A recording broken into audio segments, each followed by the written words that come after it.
Well, thank you all so much, everybody, for being here. I really appreciate you taking some of the time out of your day to talk a little bit about something that I've been working on for about 10 years now, which is the topic of gratitude. So when I first started working at UW in 2011, one of the first things that really stood out to me was the cherry blossoms. So it was springtime, just how beautiful they were. I really loved it, and I went out of my way to go walk by them pretty much every day when I would come to work.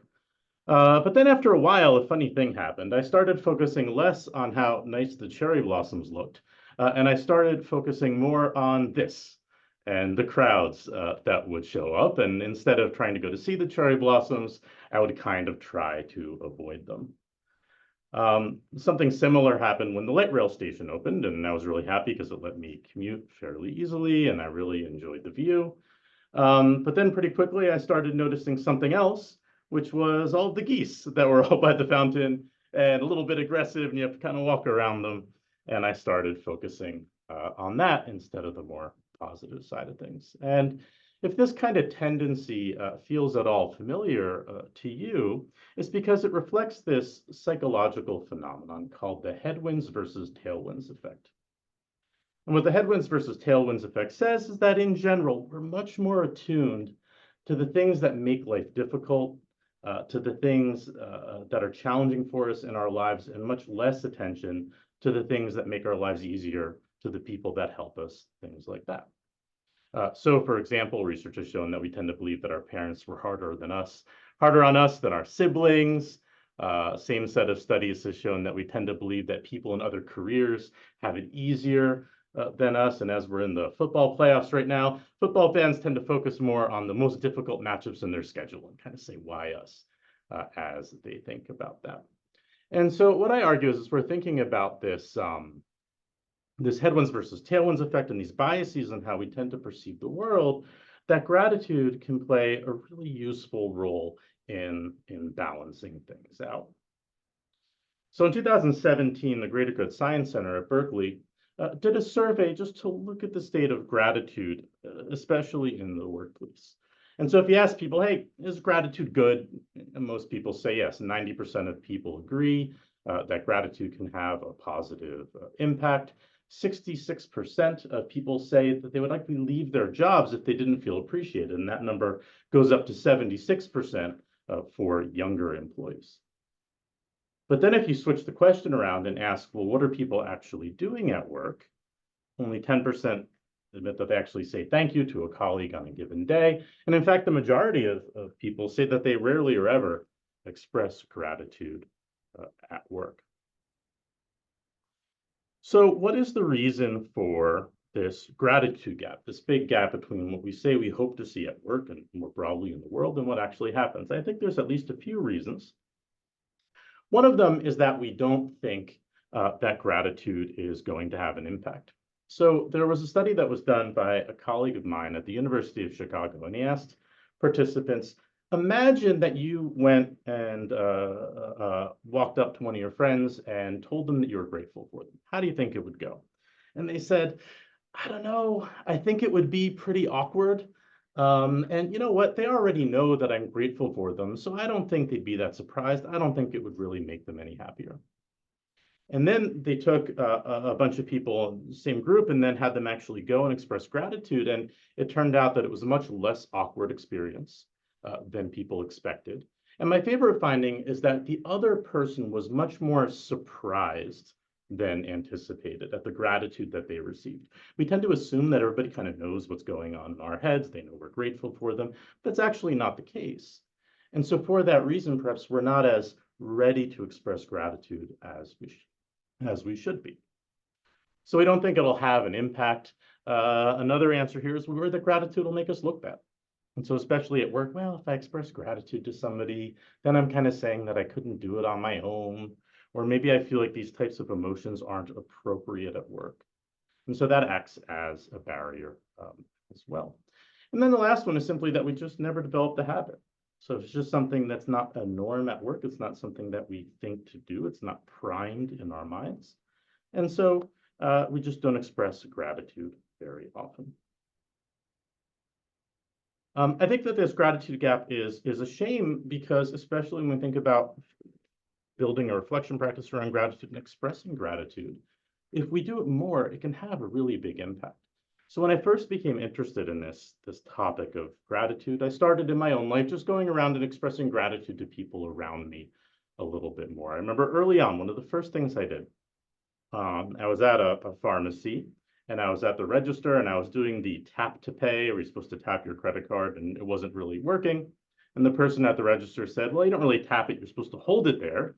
And then the charge will actually go through. And so I did that and it worked. And for the next week, I was way less frustrated going to the grocery store and other places because I just had a much easier time with that payment. So a week later, I went back to that same pharmacy and the same cashier was there. And I said, I just want to tell you, you changed my life. Thank you so much. This thing was annoying and then now it's not anymore. And you had this really positive impact on me. The cashier turned bright red and said, that's the nicest thing anybody's ever said to me. And so we kind of became instant friends and we would high five each other when I'd see that person at the pharmacy again in the future. So as we think about how can we build up gratitude in our lives, there's two pillars that I like to focus on. There's an inner pillar, and this is about cultivating a grateful outlook in our lives. And then there's this outer pillar, and this is about building a habit of appreciation, of expressing gratitude to others. We're going to look at 3 steps for building up each of these 2 pillars, and we're going to start with cultivating a grateful outlook. Now, when we talk about gratitude as something we feel inside of ourselves, it's this sense of appreciation, of thankfulness for the good in our lives, and some sort of understanding that that good that we receive at least partly comes from outside ourselves because of other people. And as we think about deepening this grateful outlook, there's kind of 3 dimensions to it. One is intensity. We try to deepen the sense of gratitude we feel when really big good things happen in our lives. There's also a component which is about frequency. So it's not just feeling deep gratitude for the big things that happen in our lives. It's also whenever small, nice things happen, we feel some gratitude for that as well. And then the third part, which personally is my favorite, is this idea of span. And this is saying that when we think about opportunities for gratitude to feel it in our lives, it's not just in one domain. It's not just with family, or it's not just with friends. It's all of the domains of our lives. Okay? And as we want to build up this grateful outlook, the first thing we want to think about is what's the impact of that? So if I build up this intensity, the frequency, the span, what impact is that going to have on the world around me, on my life, etc.? Now, if you look at newspaper headlines that talk about gratitude journaling or bringing more gratitude, a lot of times you'll see headlines that reflect something that I think of as gratitude light, which is basically just saying that, hey, if you focus on gratitude, you're going to be happier. And these are some examples of that. But when Cicero referred to gratitude as the greatest of virtues and the parent of all other virtues, I don't think that he was saying that it's just something that makes us happier. I think he was talking about something much deeper. A few years ago, I conducted a gratitude intervention in a factory that makes airline food. So we randomly assigned the factories, a few of them, for people to express gratitude to each other every day for a week. We actually had them carry around little cards with them. And they would write down the times that they expressed gratitude, and we asked them to do it 1 to 3 times a day for a week. And then we had a control condition where people were not asked to do that. And so at the end of the week, sure, people reported more positive affect, more good feelings. But the really important thing, I think, that gratitude did is it connected people to each other. So people reported more of a sense of engagement, of connection with, of commitment to the people that they work with. And in fact, even after the gratitude intervention was done, people continued to express gratitude to each other because they were then able to see, hey, this is this great opportunity, this great possibility to connect more deeply with the people around me when I show gratitude to them and when I express my appreciation to them. Similarly, just 1 year ago, we did a study of gratitude at Aqua, which is the largest microlender in Pakistan. And so you have these teams of 5 employees that are scattered all throughout Pakistan that are working on this really important work around microloans, helping people with these small loans that help lift them out of poverty, help them build up businesses that are successful so they can support their families. It's a really satisfying job, but it's a very challenging one. You have to go into the community and really help these individuals as they're struggling.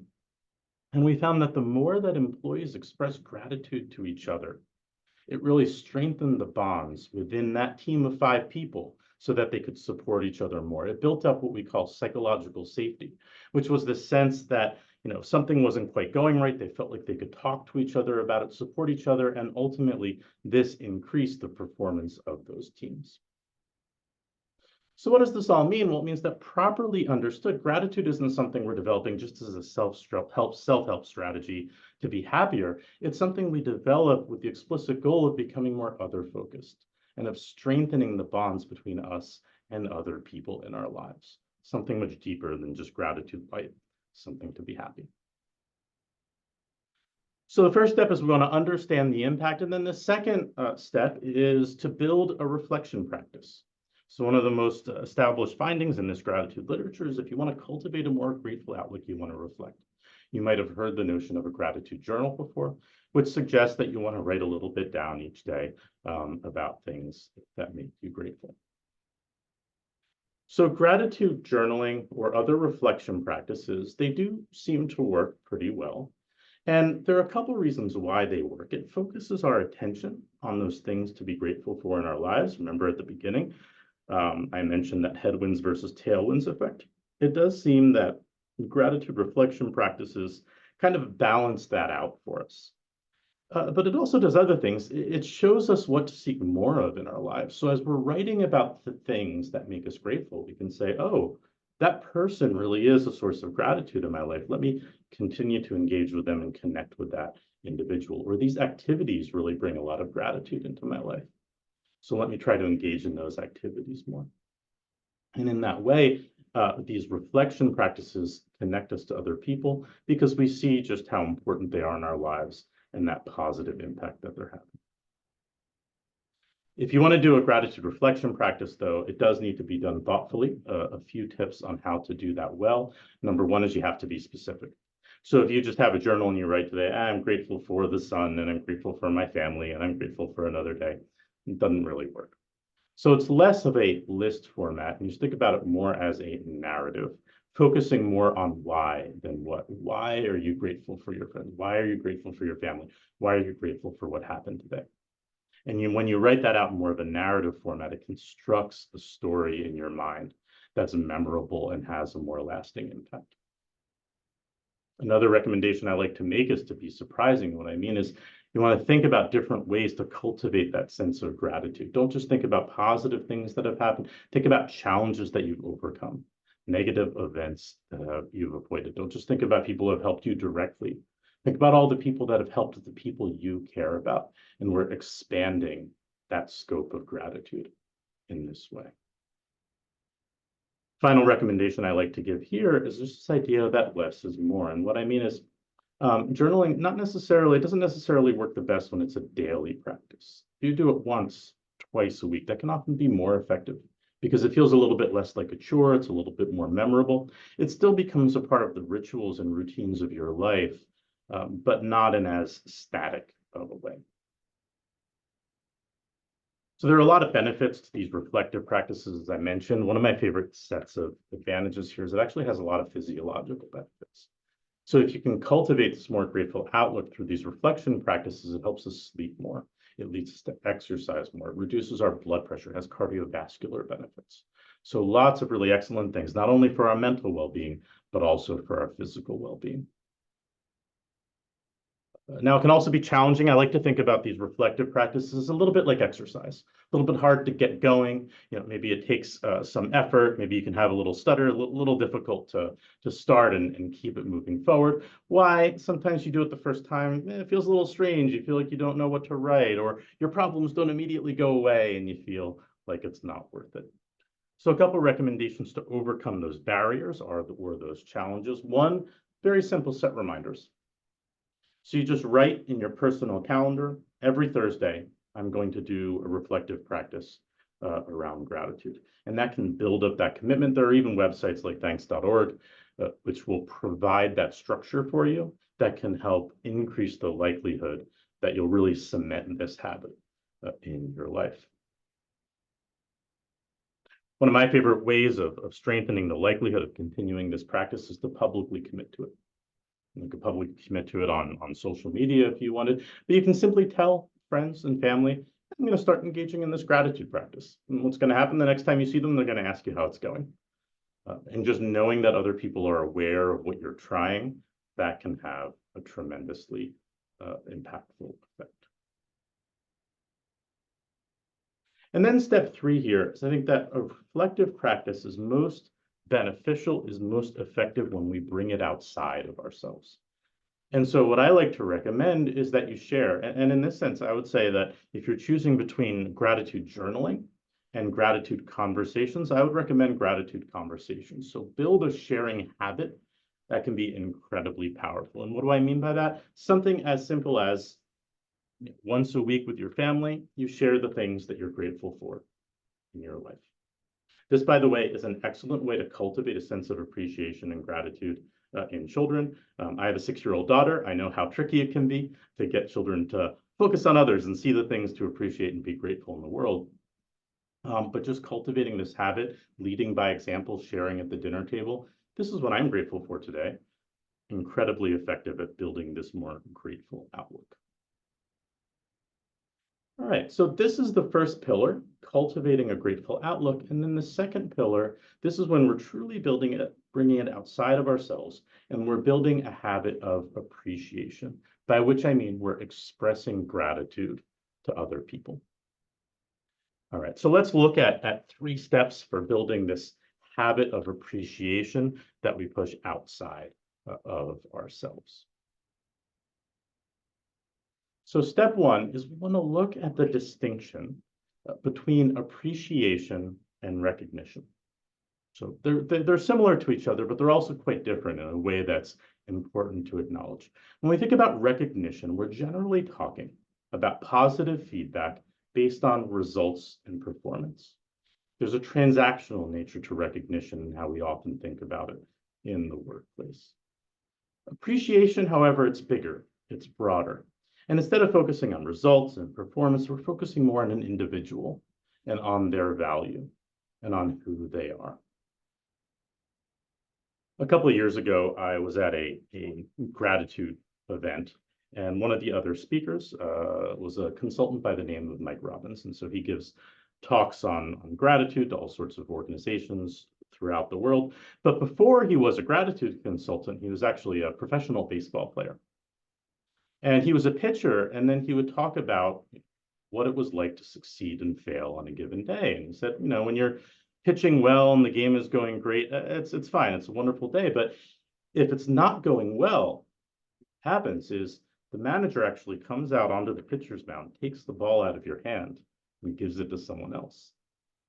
Imagine if that happened in our offices, right? You're just typing away at your computer, your boss comes in, asks you to stand up, and then someone sits down in your chair and starts doing your job instead. Very difficult. And he said, you know, it was in those moments of challenge that I was most in need of appreciation. Of someone saying, hey, that was really tough out there today, but you're an important part of this team, and we appreciate you, and we value you. And so the first step in thinking about what it means to cultivate this habit of appreciation is in recognizing just how powerful these simple words can be. Like, thank you for being here, and you are an important part of this team. So step 1, understanding the difference between appreciation and recognition. We really want to cultivate this habit of appreciation. Think about the entire person. And then the second step is to build an appreciation habit. And the key here is to think about all the different ways we can show our appreciation for other people. So the first one, of course, is words of affirmation. That's what we just talked about. Tell somebody, I appreciate you. One of the findings here is that these words of affirmation are most effective when they focus on the traits, the characteristics, the values of the other person. So it sticks the most when you say, oh, thank you so much. You know, you really are a compassionate person or a kind person, or I can really see how dedicated you are to helping other people. and to ensuring that this company runs successfully. When you focus on who someone else is, that tends to be the most powerful way to give words of affirmation. The second one, so this one is quality time. And what I'm really talking about here is shared experiences. Okay, so you just want to think about what are the ways, if I want to show appreciation, that I can have some meaningful time with them. Now, there's a lot of different things that this can look like. So one-on-one time, of course, time in small groups, just on a very everyday scale.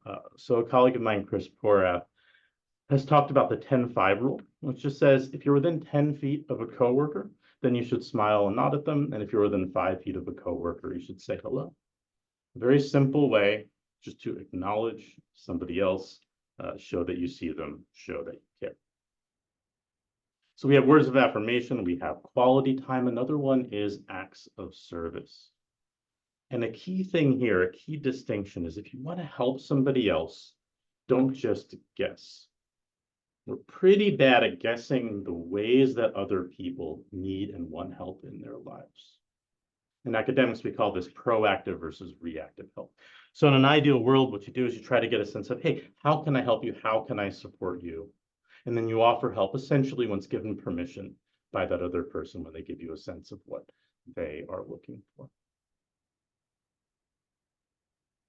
And the last way that we can build an appreciation habit, tangible gifts. Now, tangible gifts, we tend to think that this is what other people want, especially at work, as a sign of appreciation, but actually it is the least favorite way of being shown appreciation for 68% of workers, and it's the favorite only of 6% of workers. So tangible gifts are fine, but we don't want to overstate how important those are to an individual. If you do want to give tangible gifts, the best way to do it is to tailor it to the individual. So don't just give everyone the same plaque or award or certificate or whatever. Try to tailor that gift in a way that shows that you understand that other person, what they care about, who they are, because then you're really connecting at a human level with that other individual. As we talk about building this habit of appreciation, one of the most effective things you can do, one of the strongest findings in terms of impact, is a gratitude letter. So what you're doing here is you write a letter to another person, talking about the different ways in which you appreciate them and their role in your life. A gratitude letter has all sorts of positive effects. It helps us see the ways in which we appreciate somebody else. So there's something to the act of actually writing it down that helps us elaborate in our own minds. Oh, these are all the things that this person does for me, and all the ways that I appreciate them. And it can be incredibly powerful for this reason. It also just gets us in the practice of this language of appreciation. So at the beginning, when I was talking about the gratitude gap, one of the things that I mentioned is a big driver here is just that we don't do it. And when we're not in the habit of expressing gratitude to other people, we don't have the language for it readily accessible in our minds. And so this acts as a form of practice that can be really, really effective. So letters have a really lasting effect on both the writer and the recipient. I guarantee you, if you write a gratitude letter to somebody, both of you will remember it. And in terms of how to do it well, you want to be really specific about what you're grateful for. If you can, tell a story about a time that other person really shaped you or had a positive impact on your life. If you can, read the letter in person, much more powerful when you have that human-to-human connection. And remember, I mentioned earlier, we tend to think that these things are more awkward than they actually are. So don't be afraid to try it out. Some other examples here of what building an appreciation habit might look like, especially in the workplace. Sheldon Yellen, CEO of Belfour Holdings, is known for writing thank you letters to every single one of his employees every year. And notice that he tends to do it as actual cards that you mail. So if you're not going to express gratitude in person, rather than email, if you actually write somebody a letter, it is more powerful than if it's just sort of on email. It shows that extra effort. It's a little bit different from what people are used to. And so it has a little bit more heft and a little bit more power behind it. Just another example that I like is at Facebook, at some of their offices, they actually have vending machines that have cards in them so that you can then write a thank you letter to somebody and give it to them. Now, I'll give you an exercise as you're thinking about appreciation habits that you can use in your own life. When I do in-person gratitude seminars and workshops, I'll often do this exercise in person, but I'll just tell you about it. In this case, it's the appreciation circle exercise. So you can try it with friends or coworkers or whoever you want. Usually it's a group of 3 to 6 people. And so what you do is you rotate being in what you can call the appreciation seat. So one person is in the appreciation seat, and then everybody else spends 1 minute expressing gratitude to that individual. And while you're in the appreciation seat, the only thing you can say is thank you. You can't make a joke, you can't say something back to the person, you just have to kind of let yourself accept that gratitude. And then everybody rotates so that they're in that appreciation seat. A very powerful exercise. I've done this with a variety of audiences, and you'll see a lot of tears and hugs at the end of it, because again, we assume that people know that we're grateful for them, but we don't say it. And so when we do, it can be incredibly powerful. So step 2 is building that appreciation habit. And then the final step here is to accept gratitude with grace. And that gets back to what I mentioned about that appreciation circle exercise is, what do you do when somebody expresses gratitude to you? You accept it and you say thank you. Sometimes it can feel a little awkward on our end, and so maybe we want to kind of say something back to them right away, or say, oh no, I'm not really that great. But imagine if you're at a birthday party and you give someone a gift and then they say, oh no, I don't want to accept this gift, or here's something for you too. It doesn't feel as powerful. So if somebody gives you gratitude, takes the time to express gratitude to you, just accept it and you say thank you. And that's a great way to strengthen that connection between the two. Now, I want to mention a few words of caution here. First, when we're thinking about building gratitude in organizations, you have to have a foundation of dignity and respect. So if you want to build systems that encourage gratitude, you have to start by ensuring that employees have things to be grateful for, that you're treating them well. A few years ago, I did a study to look at what are some of the things that people naturally feel grateful for at work. People feel grateful for times that they feel supported. So what does that mean? Well, it means that if you run a team or you run an organization, you want to make sure that your employees feel supported, that there are strong helping norms, that when someone needs assistance, that you give them that assistance. One of the other big things that people tend to feel grateful for at work is the opportunity to help others, feeling like their work has an impact. And so there are ways to strengthen that in organizations. One example is called beneficiary contact. This comes from work by Adam Grant at the University of Pennsylvania. And so this just means that you help employees see the impact that their work is having, even by having a conversation with customers or clients, and so that you can see that impact that you're having. And then a third common source of gratitude at work is the opportunity to build personal skills in one's life. So that means, for example, that if you want to, again, provide this foundation of gratitude, then you want to make sure that you're constantly giving developmental feedback and asking employees, hey, do you feel like you have opportunities for development and growth in this organization? But again, the key lesson here is you can't just skip right to gratitude practices. You want to make sure that you have that strong foundation of treating people well to start. A second word of caution is that authenticity is a must. You really need to connect with what you truly appreciate about another person. Last year, I ran a few studies looking at what happens if you see one of your coworkers express gratitude to a boss that you share. And if the observer, the evidence suggests that the leader is a good boss, is kind, is competent, is effective, helps their employees, then you tend to react positively when a coworker expresses gratitude to that boss. But if the boss is not a good boss, then you're not particularly fond of that employee expressing gratitude to the leader, and it feels kind of like it's done maybe for impression management reasons or something like that. Gratitude lands best with everybody involved when it's genuine, when you're connecting again with something you truly appreciate about that other person. Another word of caution, lead by example, not decree. What do I mean by that? Well, if you're a leader and you want to build a norm of gratitude on your team, what do you do? So we did a study in a large insurance company in Japan to look at this question. We looked at what are the predictors of norms of gratitude expression on teams? And what we found is that it was the leaders acting as role models and building their own habit of gratitude expression to the teams. And when leaders do that, then the team develops gratitude norms, and then that in turn impacts team performance. So what this means is you don't tell employees, hey, express gratitude to each other more. You lead by example, show the opportunity there, and that can be incredibly effective.